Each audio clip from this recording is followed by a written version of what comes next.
Happy Monday in August. I'm impressed you're all here, joining me here today. I don't have anything for you all at the top. I can bet what's on your mind, so let's start there. Let's start with Egypt, please. Okay. So to start with, this New York Times story of yesterday, which cites administration officials as saying that the State Department has put a hold on financing for economic programs that directly involve the Egyptian government. So just so we're clear, as I understand this story, that's talking about the approximately $250 million, some subset of the $250 million in economic assistance. Is that true?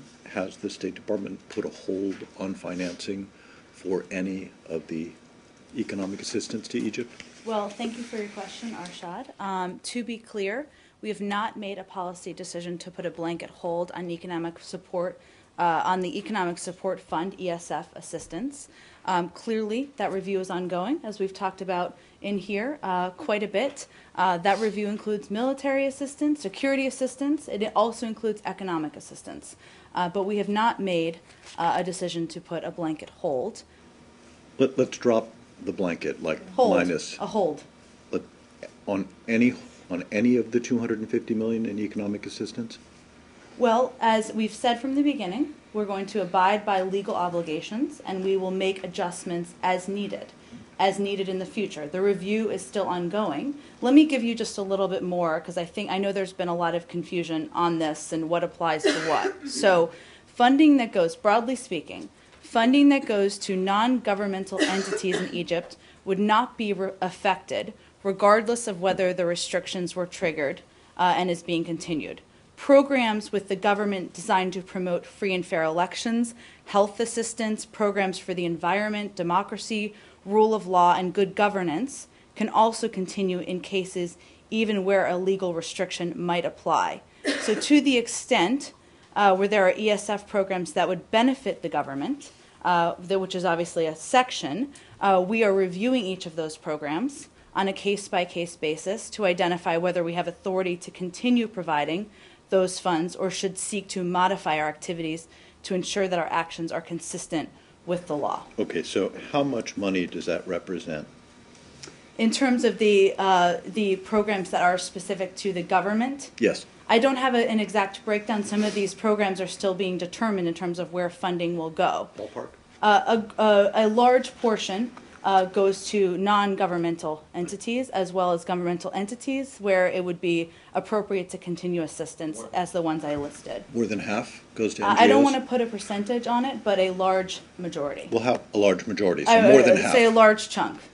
But is it a majority or not? I think it's fair to say more than half would be in the category where it wouldn't apply to those that are being reviewed on a case-by-case. So the New York Times is wrong then when it says that you have put a hold on financing for economic programs that directly involve the Egyptian government. You're identifying correct. So that's just flat out wrong. Correct. Okay. We are reviewing programs, and I know this has been a very confusing process, as funding programs often can be. So we are reviewing places where adjustments need to be made, and we will make those as needed. Okay, so excellent to have dispatched with that apparently erroneous report. Can you take the question of, and it's a question that I think is perfectly reasonable to ask because you are yourselves trying to figure this out, exactly how much of the $250 million in economic assistance falls into the category of assistance that benefits the government and therefore that you are reviewing for whether you can continue it or not continue it under the law? I'm happy to look into this. I know it seems like there would be an obvious answer, but it's a question I asked in anticipation that you all may ask. There wasn't an easy answer, so let me see if there's an easy answer or information more that we can provide to all of you. Then second, if I can continue on the second set of questions related to this. The restrictions that obtain here on the economic funds, totally separate, I mean, this is the question, are they totally separate from those that could apply to the $1.3 billion under Section 7008?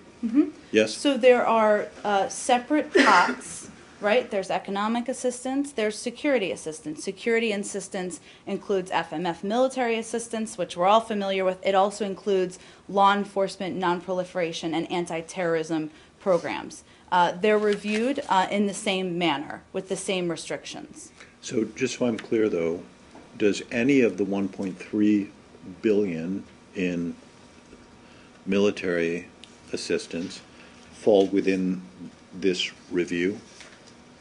Well, The specific review of whether you, I'm talking about non-Section 7008. Mm-hmm. In other words, totally outside of that. Do you still have to go through and scrub the 1.3 billion to see if any of that might also be restricted? well, as the president said on July 3rd, we're reviewing all of our aid, so all of those buckets, right? But what I'm trying to understand Mm-hmm. is whether the review that is being conducted on the 250 million or so also applies on the 1.3 billion.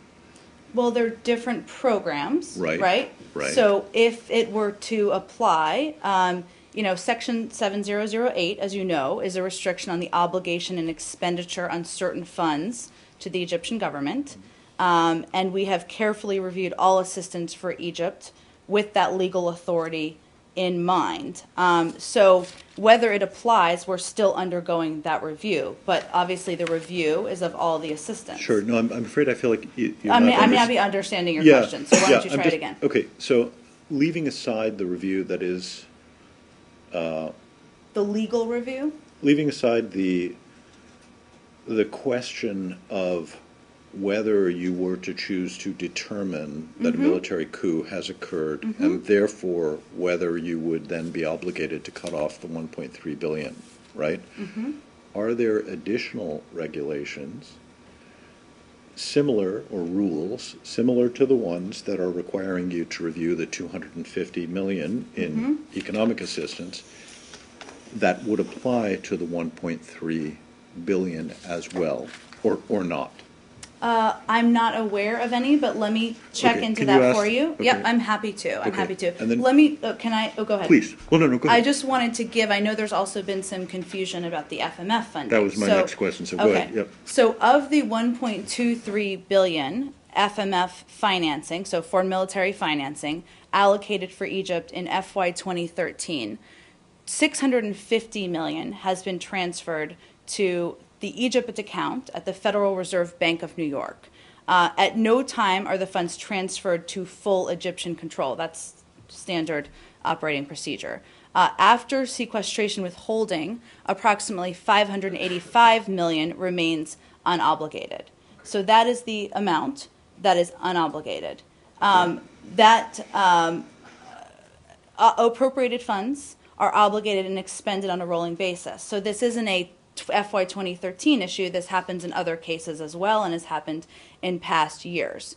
But it would be inaccurate to say that a policy decision has been made with respect to the remaining assistance funding. So here's my next question, directly pertinent to that. Okay? You told us, and you reiterated it last week, but you told us going back to when Deputy Secretary Burns briefed the Hill, and you reiterated that it was still the case last week, that you did not intend to make a determination as to whether Section 7008 applies. Well, we did not intend to make a determination as to whether it was a coup. Yes, a military coup. Correct. Right. And there are, well, go ahead. Well, is that still your policy, that you do not intend to make a determination as to whether it's a military coup? That is correct. Okay, so then I think yep. it's important to note, as we said at the time, because we are abiding by our legal obligations, as we've talked about from the beginning. And obviously, the legal review and what that means and how it applies, and working with Congress on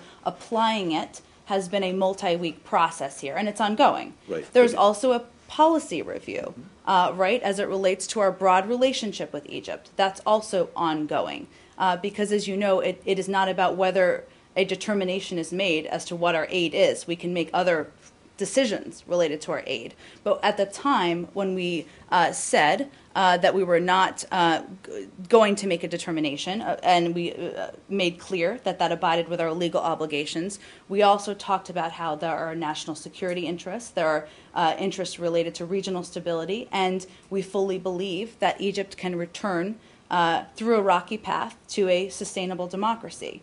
And there is an implication by naming one side or the other that you're taking sides. And that has been a policy priority for us not to do that. Okay. But we're still abiding by our legal obligations. So here's what I don't get then. Okay. Paragraph 4 of the Times story says whether to cut off the remaining $585 million in military aid available to Egypt this year was one of the questions that awaited President Obama as he returns to Washington from Martha's Vineyard. But you're telling me that the policy is unchanged, that you do not intend to make a determination? Correct. However, Yes. there are still the review of what is applicable legally, also the policy review of our relationship broadly with Egypt, including all forms of aid, whether that's FMF or ESF, that is ongoing. Okay. So you could, so in other words, you're opening up you're making clear that the president has the option, should he wish, of cutting off some or all of the remaining $585 million, whether he does so under Section 7008 or not. In other words, as part of the policy review, he could reduce, cut, eliminate that if he wished. The president has a range of options, absolutely. Including those, to cut Including some those. or all of that. And now it's not as simple as that, given there is a process, just hypothetically speaking, which I don't like to do, but I'm trying to be very clear with this, or as clear as possible. There is a wind-down process. There's no decision that's been made, so any reports saying a decision have been made are inaccurate. That review is ongoing, as we said last week, and it's important to note, obviously events on the ground last week, but moving forward, will be taken into account as we consider our relationship. So just wanted to be fully clear. So, Explain the word. What does unobligated mean? You said unobligated. What does that mean? 590 Well, million. obligated means it would have All been the aid is let me, obligated. I'm answering your question, I think, Said. If not, you can ask another question. 650 million, there's been some confusion. I'm not necessarily saying from this room on what it means. I made the important point, or what I think is an important point, that at no point are funds transferred to Egyptian control. They're transferred to an Egypt account at the Federal Reserve Bank of New York. That would be the next step, would be to transfer the remaining unobligated 585 million to that account. Okay. So, Jen, just to be super precise, Yes. the president, without saying it is or it is not a coup, could put aid to Egypt on hold based on this policy review? Well, the president has always had a range of options from the beginning. The best way I can explain it is there is a legal review and there's a policy review. Legal, it's abiding by our legal obligations. And as I mentioned, and sorry to go back through this, but I think it's important here, there are certain programs, and ESF, there are some programs in there, as an example, that we might have to adjust, depending, but that's reviews ongoing. But the president can certainly make decisions related to our relationship with Egypt and funding that we provide, absolutely. Okay, because this is kind of a big, a very important moment here where you're saying he can avoid making any decision on a coup, but he could still stop the aid in one form or another. I mean, it might not be all, whatever. Well, I don't want to get too ahead of it, but to be as clear as we can here, there are separate questions here, right? Determining, that's not a word.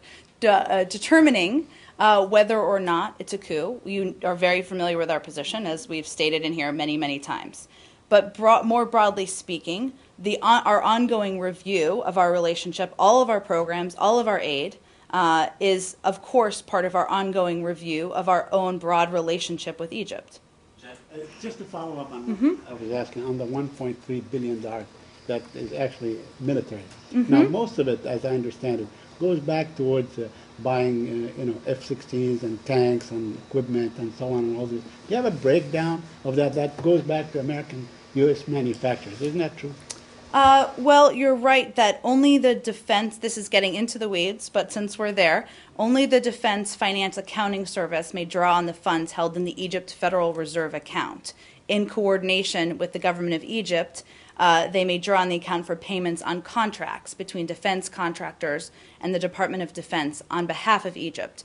In terms of what percentage goes back to defense contractors, I would point you to the Department of Defense for any breakdown. I'm not sure what they have available. Does that in any way not the leverage of the U.S.? Can you say that one more time, Does that please? minimize or actually, mitigate the leverage that the U.S. could have in terms of threatening to cut off aid? Because a lot of it goes back to U.S. manufacturers. Does that in any way compromise the leverage that you could have by saying we could cut off the aid? Well, Saeed, there are obviously a range of issues that are discussed as you know, there's just this internal discussion on what steps should be taken next. Another weeds question. Okay, sorry, Deb, we'll go to you Sorry, next. just a Okay. clarification. When you say benefits the government, what does that mean? Tell me When you again said, which context remember I said back in there. about 10 minutes ago, you were talking about programs that might benefit the government as opposed to some of the earlier ones like non-governmental entities, et Mm-hmm. cetera, that wouldn't be stopped. But ESF that would benefit the government might be. What is that? Well, exactly? I gave you some kind of, the way I would view what I said is there are certain programs with the government that would not be impacted. So those that promote free and fair elections, health assistance, programs for the environment, democracy, rule of law, and good governance can all continue. So those are sort of the exceptions, for lack of a better term. In terms of specific programs, I'd have to check with our team and see if there's an example that might be useful to all of you. Okay, two questions. Is there any reaction to the court ruling that Mubarak might be freed or could be freed? And secondly, back on the funding thing, is there any fear that if you reduce the military aid or even the economic aid, that the Egyptian rulers at the time now will lessen the protection of the U.S. Embassy there? Well, let me do the first one first, as chronologically makes sense, so that's nice. As we've long said with respect to the Mubarak trial, and I would point you back to many comments long before my arrival here with all of you, this is an internal Egyptian legal matter that is working its way through the Egyptian legal system, and otherwise we would refer you to the government of Egypt for any further details. On the second question, can you repeat that one more time? Is there any fear that the reduction of aid in any form, military or economic, do you all fear that the ruling generals would somehow lessen the protection of the U.S. Embassy there? In retaliation, so to speak, okay, you're not going to help us, then we're not going to provide protection for you. Well, certainly we would hope that would not be the case. Obviously, this is a hypothetical, given we haven't made decisions yet. But The decision-making process? I think we're getting several steps ahead in a hypothetical and a decision we haven't made yet. So I just don't want to speculate on any of that at this stage from here.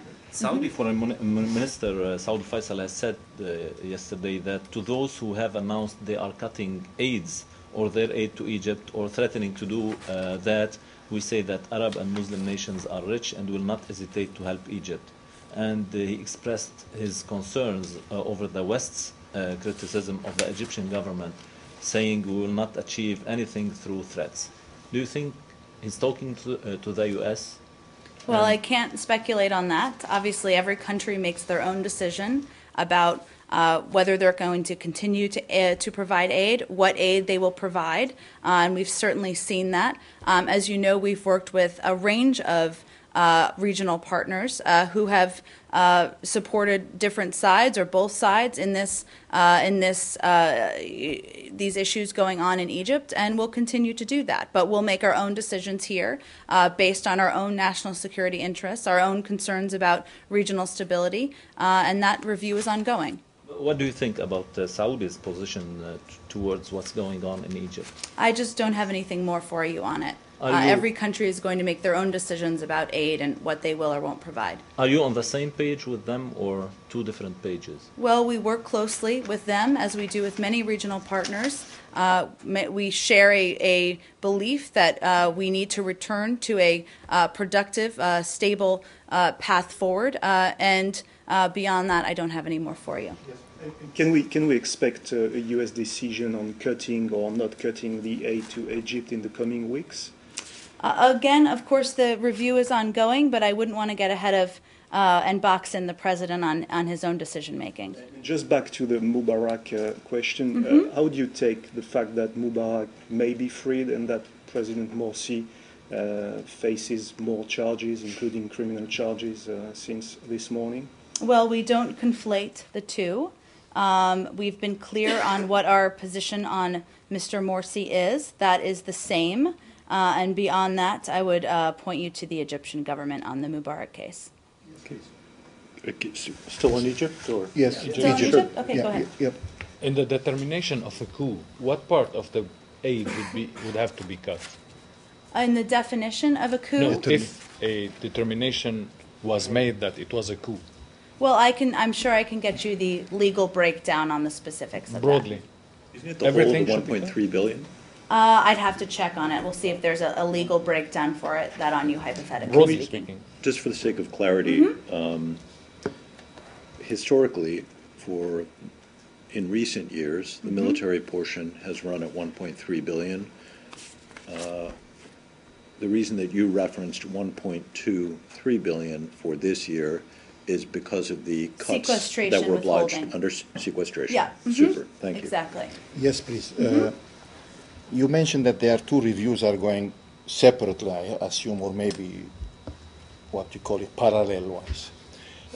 Legal review and political review. And as much as I got from your explanation and answering the question, the legal review is based, the answer is that if it's a coup or not. I mean, I assume so. It's not about whether it's a coup or not. The legal It's one. about abiding by Section 7008. Which is a based. restriction on the obligation and expenditure of certain funds to the Egyptian government. Okay. And if that's the case for the legal review, what are the criteria of the political review based on what? I mean, Policy review? Well, I think about it's, what happened or what's going on now? certainly they're all factors. Our national security interests. We have a decades-long relationship with Egypt that we hope will continue. We fully believe that Egypt can return to a sustainable democracy, or they can continue on the path, I should say, to a sustainable democracy. We know that takes time. We know that Egypt plays an important role in regional stability. These are all factors. There are a range of factors, and that's, of course, why it's an ongoing review and an ongoing discussion. My second question is related to the contacts. It seems that in the last 2 days, most of the things are coming through press or media, whether it is the Egyptian side or the American side. Since Thursday, which was the last time you appeared on this podium, That is true. yes, any kind of contacts is going on, and in these contacts, are there other partners or not? Certainly we remain in close contact on the ground, but let me read out for you the Secretary's contacts. He spoke with Interim Foreign Minister Fahmy twice on Friday. He made clear our concerns about the actions on the ground last week. He encouraged, as he has publicly, as we have publicly, the interim government to continue to move forward on a posture toward reconciliation. He passed on concerns he's heard from members of Congress of varying degrees. As I've said from here before, the Secretary speaks regularly with many members of Congress and passed that along. And he made clear that we, of course, condemn all violence, regardless of the side it's coming from, but reiterated that the interim government has a preponderance of power and it plays a unique role. So he spoke with him. He also spoke with Foreign Minister Judah of Jordan. They talked about a range of issues, including Egypt, as well as Middle East peace and Syria. And he spoke with the Emirati Foreign Minister just yesterday and reiterated many of the same concerns and discussed, of course, our ongoing review of our relationship. Yes, regarding the Foreign Minister Fahmy, he had a press conference the day before yesterday, I think. And one of the things he raised the issue of this, according to his description, which is internationalization of the Egyptian case. Yeah. which was based, I mean, somehow related to the question of raising the issue to the UN Security Council. Do you have any view about that? Do you have an attitude about that? I know it was a closed session, and the only quote was attributed to Samantha Power was like one line. It was not even clear what was the U.S. attitude toward this raising the issue in the Security Council. Do you have something about that? I would point you to the UN here for anything specific. Broadly speaking, we of course support ongoing coordination and cooperation and dialogue between our many partners. As you know, the Secretary, I mentioned some of his recent calls, but as you know, because we've talked about in here, he's also been in touch with EU High Representative Ashton in the past weeks on a regular basis, and many different officials on that. So another, somehow, the trend which is in Egypt, and according to the official announcements there, whether it's somehow the spokesperson or the advisor of the president and others, it is a matter of 24 or 48 hours. They are talking about dissolving the Muslim Brotherhood or even the political party of it. Do you have any comment about that? Well, we've certainly seen those reports. As we've consistently said from the beginning, we believe any process moving forward needs to be inclusive and include all parties and all sides. That continues to be our public and private message. So that means banning the Muslim Brotherhood is not a good idea? Correct. Another subject? Let's finish Egypt and then we'll go to you. Go ahead. Jen, you Lucas? mentioned a legal review and a policy review. I was wondering if there's a potential judiciary review or where that would fit in, and if the U.S. is able to discern if Egypt's judiciary is functioning adequately in this crisis, and also if it's maintaining some sense of impartiality with the rulings in both the Mubarak and the Morsi cases. I think those are the reviews I mentioned are the reviews that are ongoing. Of course, we're watching closely everything happening on the ground, and we've stated in the past, and let me reiterate today, that we have concerns about arbitrary arrests. We've said that we believe there should be a process put in place taking into account security and other concerns for Mr. Morsi and other members of the Muslim Brotherhood. That remains the case today, and our position has not changed. And obviously, we look at all components on the ground as we continue to discuss and review our relationship with Egypt. The Egyptian prosecutor said that Morsi needed to be detained for 15 days because he was inciting violence. Do you agree with that? Again, it's not for us to determine or to make determinations, but our position has been clear, which I just stated, and obviously we're looking at all components of what's happening on the ground. Jen, has anyone been in touch with Baradei since he went to Vienna?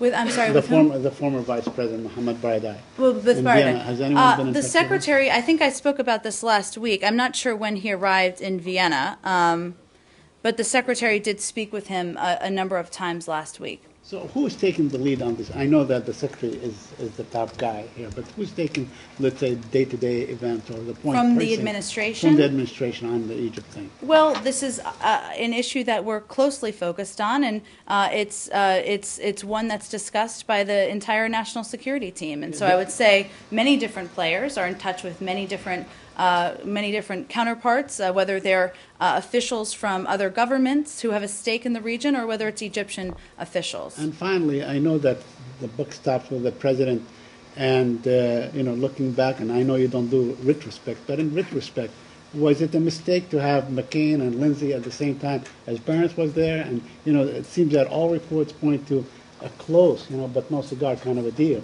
that was basically sort of confused by the presence of the senators. Do you do retrospect? Well, you're right. I'm not going to do a retrospect on that. I know we spoke about it a bit last week. I just don't have anything further to add on it. Do we have any more on Egypt? Is yours on Egypt, Jill? One more on Egypt. Would suspending aid be a propaganda victory for the Muslim Brotherhood? Would be a propaganda victory? No. We're reviewing it with a number of factors in mind, all of which I've outlined. But again, it's a hypothetical because we're not at that point.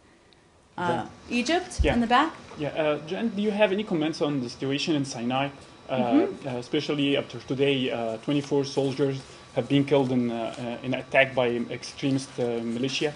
And a follow-up question, in case that the U.S. decided to stop the military aid to the Egyptian military, Do you think, don't you have any fears that it will affect negatively on the role of the Egyptian army to fight terrorism, especially the United States? We consider it the main supporter for the Egyptian army. What do you think? Well, I'll preview for you that I'm not going to get into the second question, given it's a hypothetical, but I can say that we, of course, strongly condemn today's attack against Egyptian Central Security Force officers in the Sinai. We extend our condolences to the families of those who have been killed. The Sinai Peninsula remains an area of concern, and the current situation in Egypt has not improved the situation. A number of loosely knit militant groups have formed in the Sinai. The United States, of course, continues to support Egypt's ongoing efforts against terrorism and growing lawlessness in the Sinai, and we continue to cooperate with Egypt in these efforts. If I may, there have been, unfortunately, a number of instances of violence, so let me just go through a couple of those as well.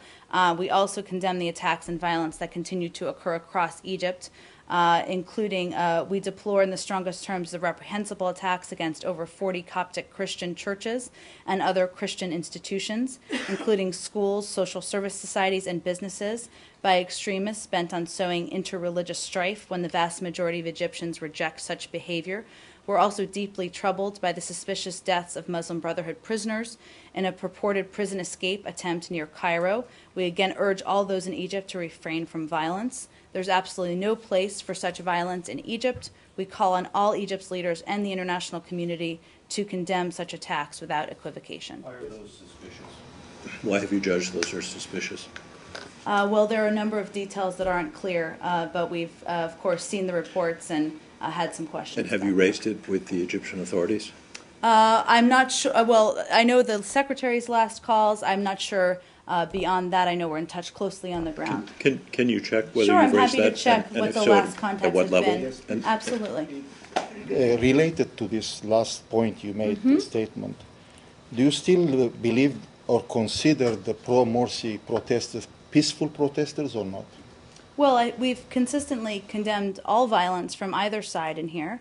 As the Secretary said last week in his statement, the interim government obviously has a large portion of the power in this case. But regardless of where the violence is coming from, that's something we would condemn, and we don't think there's any place for it in Egypt. Sorry, Jen, I was Any wondering more if I could just quickly clarify what you were saying before. So the legal and policy review, both of which are ongoing, right? And the legal review consists of essentially making a determination on whether there was a coup or not? Is that? No, it is Section 7008 is a restriction on the obligation and expenditure of certain funds to the Egyptian government. I would point you back to the President's statement on July 3rd, where he asked all of his administration officials to undergo a review of our aid. And certainly, as we've said from the beginning, one of our primary goals here is, of course, to abide by our legal obligations, while we are still looking at the broad spectrum of our national security interests, regional stability, and our own belief that Egypt can return to a sustainable democratic path. Okay. But then aside from that, there's also the policy review under which only the $585 million that remains to be obligated is subject to that review? Is that right? Again, our broad relationship with Egypt, including all forms of aid, is part of any review. And that's why the President asked 6 weeks ago, I hope I'm doing my math correctly there, for all departments to review. So I wouldn't partition it into one component. It is a broad review. Those discussions are ongoing. I'm sorry, final point. I think I might have missed it. When you were talking about the $650 million that was transferred to the Egypt account at the Fed. Yep. And you said that doesn't really go under Egyptian control. It goes. The FMF funding doesn't. Okay. There's often confusion about this because it can be confusing. It doesn't go to full Egyptian control. It goes to the Egypt account at the Federal Reserve Bank of New York.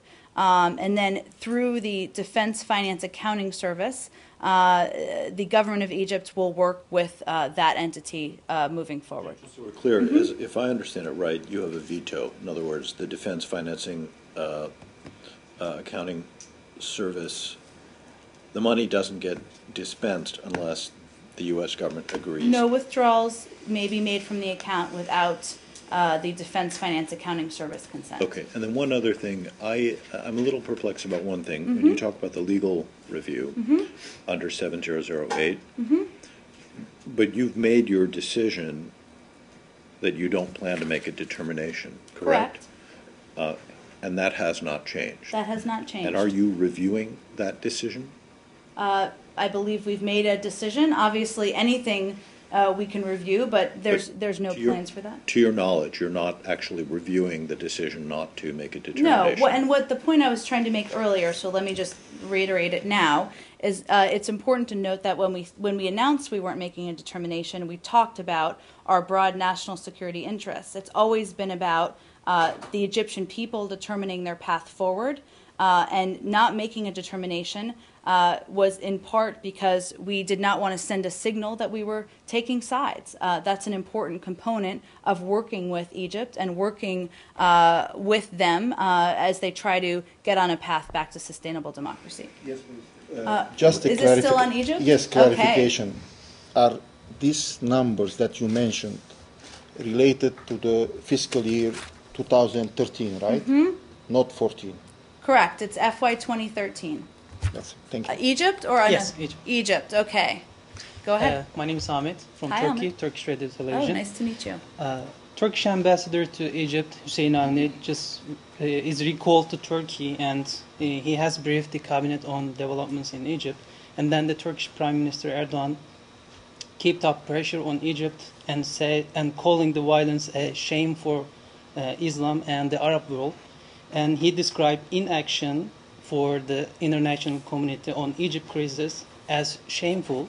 So do you share these comments on the issue? I'm not going to speak to every comment that comes from a foreign leader, and especially those that are close, we work closely with. I think I've stated clearly what our position is.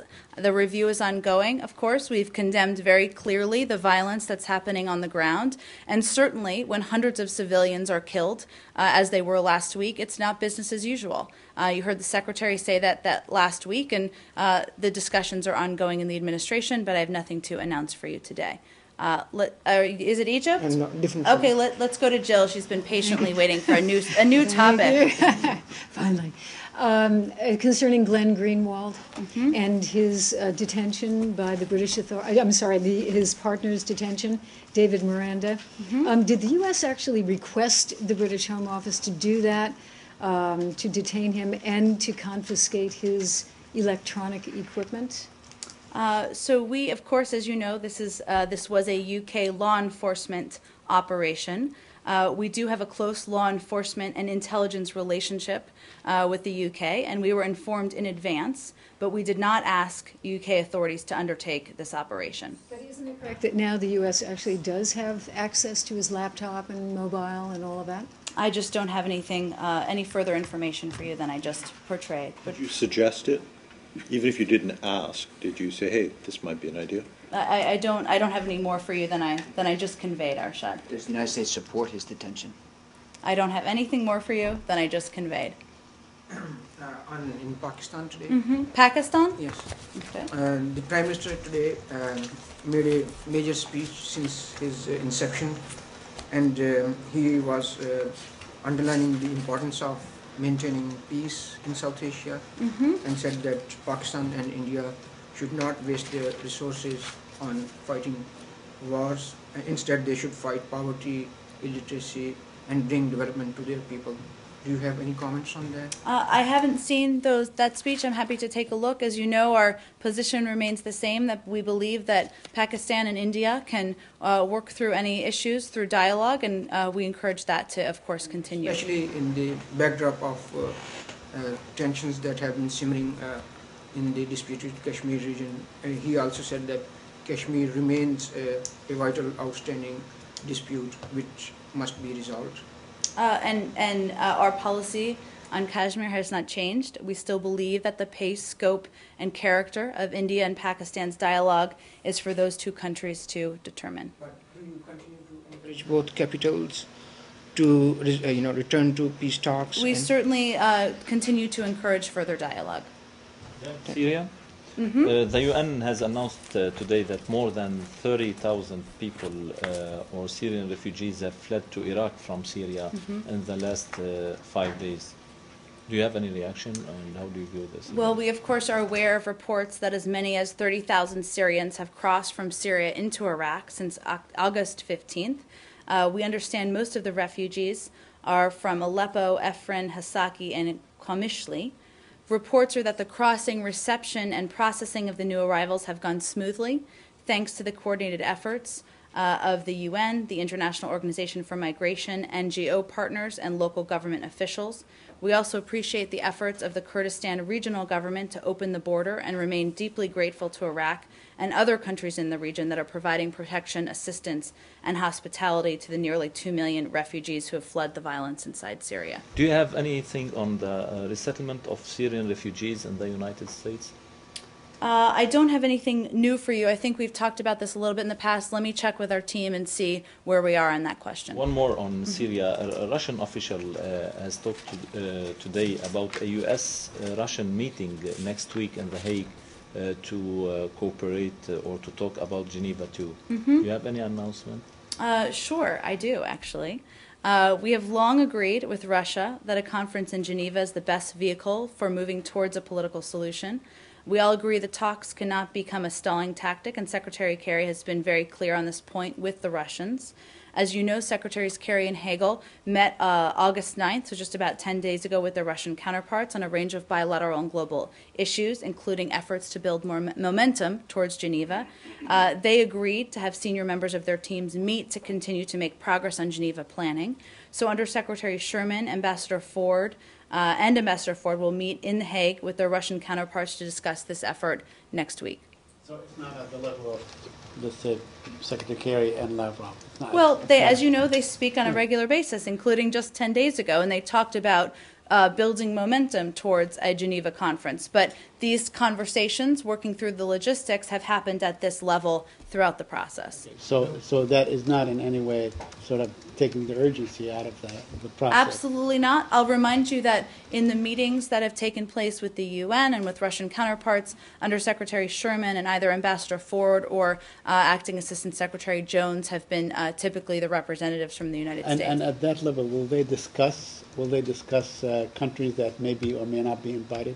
Well, we certainly continue to discuss participation, and that will be part of the discussion next week. Do you know who's going to represent the Russians? I don't have that information. I will check and see if we have any clarity on that point. I don't have the date yet, just next week. That may still be being worked out. Should we read into the fact of this meeting that there may be some progress on holding Geneva II, notwithstanding that all public indications suggest that there's been no progress for the last several months? So should we, from the fact that there's going to be this meeting, conclude that that there has been any progress? Well, you can take from it that during the Secretary's meeting with Foreign Minister Lavrov, this was a prominent topic of conversation. They agreed and reiterated their belief that this is the appropriate mechanism. They would like to move forward with it sooner rather than later, but in terms of what that means, that's part of the discussion that will happen next week. Of course, the Russians and the United States, as we all know, are not the only players. We're still continuing to encourage the Syrian opposition to develop a unified delegation able to present solid ideas, and that's part of the calculus as well. To your knowledge, has President Assad's government sent any recent signal suggesting that it is open to a Geneva II gathering? I don't have any update on that for you, but certainly expect that will be a part of the discussion next week with the Russians. I think last week Minister Lavrov was very critical of your position that suggested that the Syrian government does not want to go to Geneva. So what made you at the time say that the Syrian government is not desirous of going to Geneva? Well, certainly if they indicate they would like to go to Geneva, that would be a positive step, and we're in touch with the opposition and encouraging them to develop a unified delegation as well. But the Syrian government does say that. I mean, time and again they say we want a political resolution to this conflict. Isn't that an indication? Well, they've said a range of things, Saeed. So the question is, where are we now, and can we move this process forward? And as you know, the Russians are in close touch with them, and I'm certain it will be a part of the discussion next week. Jordanian Prime Minister is talking about help providing by the U.S. to Jordan to protect itself, to prevent any chemical weapons war in Syria. Can you tell us about this cooperation and what help are you providing to them? I certainly can. As you know, we have provided a great deal of assistance to Jordan in the past. Let me see. I know I have something for you in here. Let me see if I have it.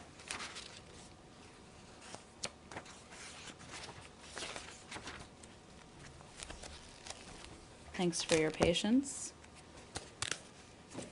Let me get back with you right after the briefing. I know I have something on that for you, and we'll give it to you right after the briefing. I'm going to have to wrap this up shortly here, but Scott? On Zimbabwe, the SADC alliance has called on Western nations to lift their sanctions against Zimbabwe. Is that an opinion shared by the United States? Well, we understand, of course, as you referenced, that SADC in its August 18th communique assessed Zimbabwe's recent elections as free and peaceful. The United States stands by our assessment that these elections, while relatively peaceful, did not represent a credible expression of the will of the Zimbabwean people due to serious flaws throughout the electoral process as highlighted by the regional and domestic monitors. So our position, of course, is not the same. The SADC chair, the Malawi President Joyce Banda, says the people of Zimbabwe have suffered enough, and that's why she believes that those sanctions should be lifted. Does the United States believe that the people of Zimbabwe have suffered enough? Well, of course, let me first say that SADC has played a very positive role in supporting democratic reform in Zimbabwe, and its continued involvement will be important to consolidate and advance still needed reforms. We remain committed to working with them, and our concerns were around the serious flaws highlighted by SADC's own observation team. In terms of sanctions on our own review, our own look at that, as I believe is your question, we've made clear to the government of Zimbabwe and the region that a change in U.S. sanctions policy will occur only in the context of credible, transparent, peaceful reforms that reflect the will of the Zimbabwean people. That is how we make our decisions and the prism we, of course, make them through. Of course, we are always concerned about the suffering of any people, certainly the people of Zimbabwe, but that's how we make our decisions, and if those changes are made, then we'll certainly conduct a review. So it's conceivable that you could change your sanctions policy on Zimbabwe if Mugabe were to undertake credible, transparent reforms that reflect the will of the Zimbabwean people? It certainly is feasible, but our program of targeted sanctions will remain in place as long as these conditions continue to exist in Zimbabwe. One other subject. Is the Secretary in the building today, or is he on vacation? He is not in the building today. So does that mean he's on vacation? He is. Anything on the peace process? Do we know about the next round of talks? When is it going to be? I The Jericho talks? I don't have an update for you. As you all know, the next step here was scheduling the meeting in Jericho. That's still being worked through, so I don't have any announcement for you. Just a few more. Go ahead, Quick Jill. one. Al-Qaeda leader Adam Gaddan's threats urging attacks on American diplomats. If you had any response to that. And also Senator Graham is saying he's allied himself with Al-Qaeda, therefore the U.S. should use lethal force against him. Do you have any has the State Department looked at this? Well, I know that this report just came out this morning, as I understand it, so we, of course, have seen them. We're looking into them more closely, and as we have more, I'm happy to share that with all of you. Of intimidation, Glenn Greenwald says now that his partner's been detained, he's going to unleash more aggressive reporting. Is he trying to intimidate the United States? I don't have anything for you on that. You know where we stand on the release of if classified Matt was here, I feel information. like we need some kind of analogy, so I thought maybe it's like a baseball. I'll think about an analogy, and maybe I'll have one for you tomorrow. Thanks. Let's just do two more here. In reaction to a booby trap car exploding in Beirut on Thursday, I think, the U.S. ambassador in Beirut condemned everything, but she stopped short of calling calling this a terrorist attack. Are there rules to call, attacks terrorist or not? Well, we do note a group calling itself Aisha, the Mother of Believers, Brigades for Foreign, missions, has claimed responsibility for the attack. We have condemned it in the strongest terms. As you're right, I don't have any more for you on it. We're obviously still looking into the details of what took place. But you're not calling it terrorist? I am not at this point. And how do you look at the return of the car bombs phenomena to Lebanon after this bomb? 2 days ago, they found another car. Well, we, of course, strongly condemn any violence in Lebanon, this incident and any others. We urge all parties to exercise calm and restraint and to desist from actions that could contribute to an escalating cycle of sectarian retribution and violence. We reaffirm our commitment to a stable, sovereign, and independent Lebanon and support the Lebanese government's efforts to restore stability and security in Beirut. Last one. I'll make it very quick. Thank Okay. you. Now that the CIA has formally made public its role in 1953 in the overthrow of Mossadegh, will the U.S. be offering any expression to the Iranians, anything even up to and including an apology? I know it's a CIA report, and I would point you to the CIA on that. Thanks, everyone.